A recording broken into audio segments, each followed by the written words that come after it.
우리가 보통 평화라고 하는 개념은 하나님과 화목을 이루는 인간이 하나님과 화목의 첫 번째 조건이 하나님과의 화평이다. 하나님과 연결된 그러면 하나님의 아들이 되지요. 그 하나님의 아들이 되면 그 마음속에 넘치는 평강이 있습니다. 그 평강한 사람들의 커뮤니케이션이 바로 평화라고 해요.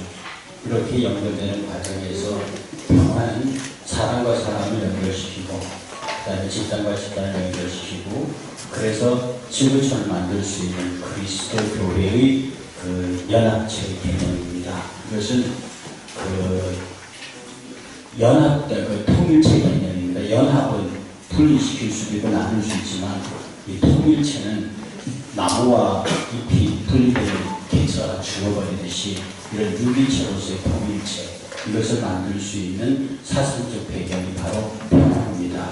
이런 서로 입장에서 우리가 종교적으로 평화를 신학적으로 평화를 얘기하지만 결국 그것은 남북 평화를 끌고 갈 수 있는 사상적 모티브가 된다라고 하는 전제에서 서론을 설명드리고 두 번째 장으로 넘어가겠습니다. 두 번째 사랑과 힘과 정의의 유기적 관계의 가능성에서 사랑은 첫째 도식적으로 규정할 수 없는 무규정적인 정서를 가지고 있습니다. 정서이기 때문에 사람이 함부로 말할 수 없다는 것이고요. 두 번째, 전제론적인 사랑, 다시 말해서 사랑이 정서적인 것은 분명하다고 할 때 그 사랑은 마음의 한 영역에 존재하는 확실한 개념으로서 있습니다. 그리고 사랑은 정서적인 것도 정서적인 것도 아니며 윤리적인 것으로 보는 견해도 있습니다.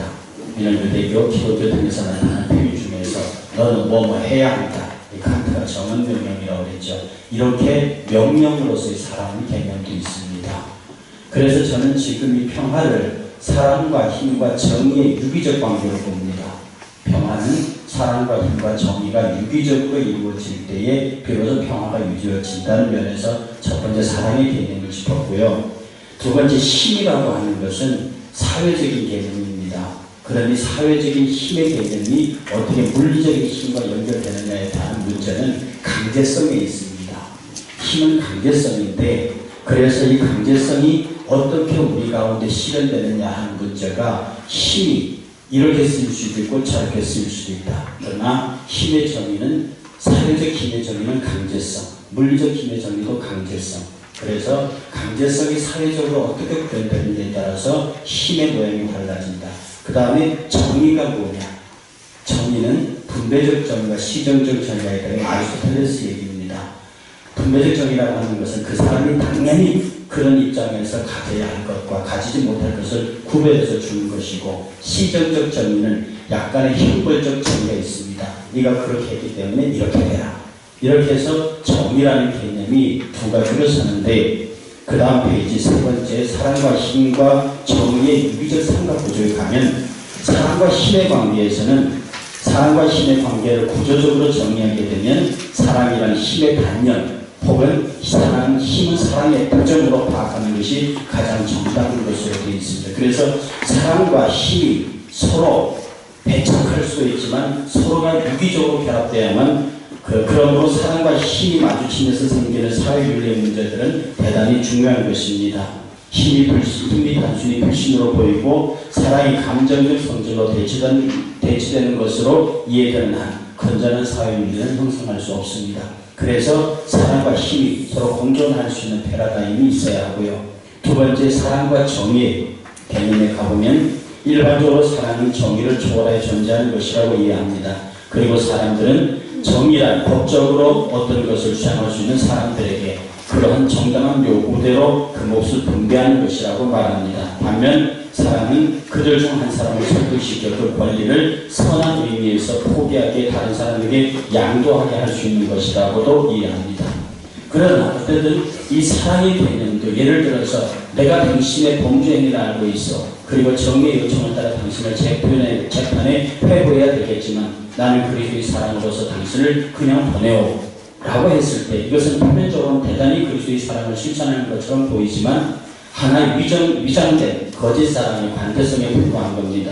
이것의 결과는 범죄한 사람에게 위장된 현실을 얻게 만들어 사랑도 정의도 이렇게 얻을 수 없게 됨을 의미합니다. 이런 측면에서 우리는 모든 면에서 정당한 공정하게 행하는 것이 바로 사랑의 행위라는 것을 알 수 있습니다. 세 번째, 정의와 힘의 관계인데요.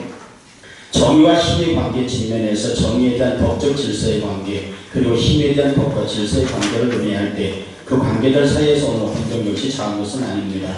여기서 생기는 문제는 정의가 법을 통해 실현되는 것이라는 평령을 따른다면 그러면 이 법을 주는 자가 누구냐에 따라서 그 관계가 달라지게 됩니다. 그럼 다음 페이지 네 번째로 넘어가서 사랑과 힘과 정의의 유기체로서의 평화라고 하는 겁니다. 이것을 지금 다 읽거나 설명하기는 좀 그렇고요.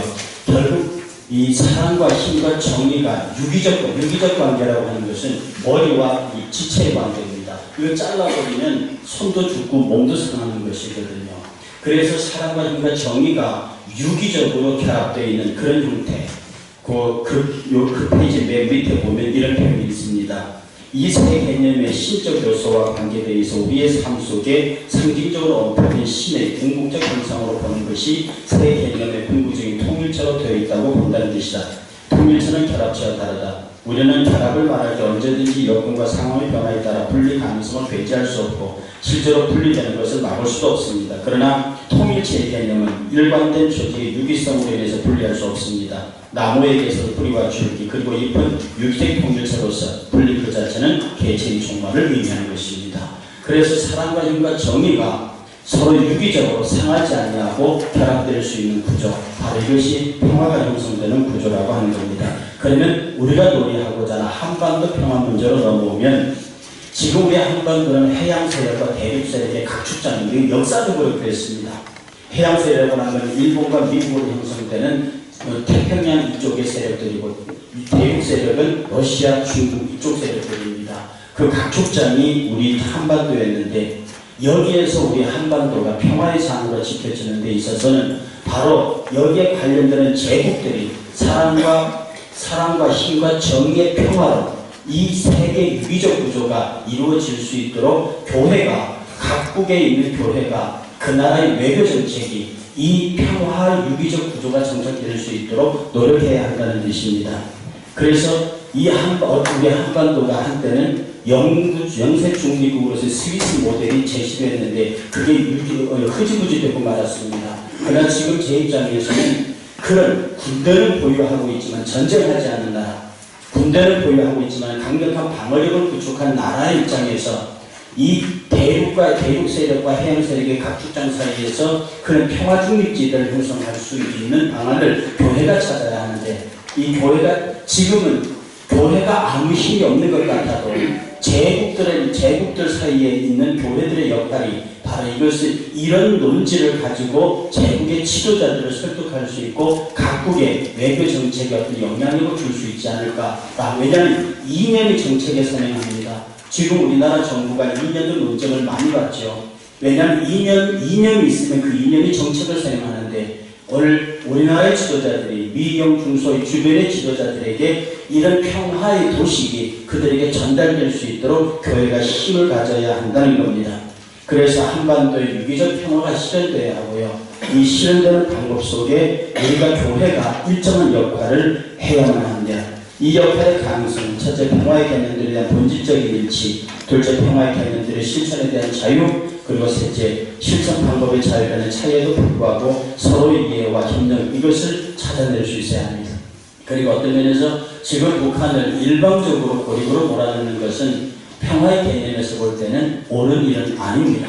깊이 생각을 해야 되고 정말로 이 평화의 제국들이 각각 이 사랑과 힘과 정의의 구조가 형성되는 외교 전략으로 붙어야 이 땅의 진정한 평화를 이룰 수 있다고 하는 것입니다.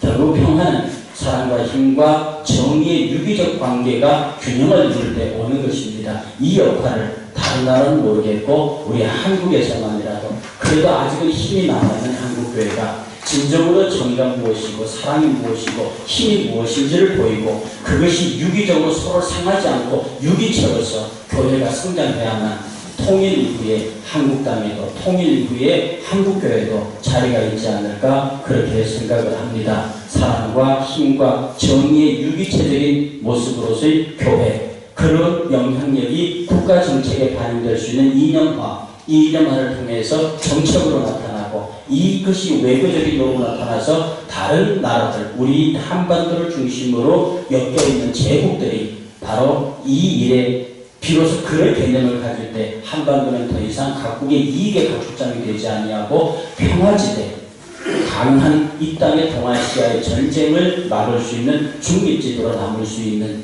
그런 가치가 있다 하는 면에서 오늘 발제를 정리합니다.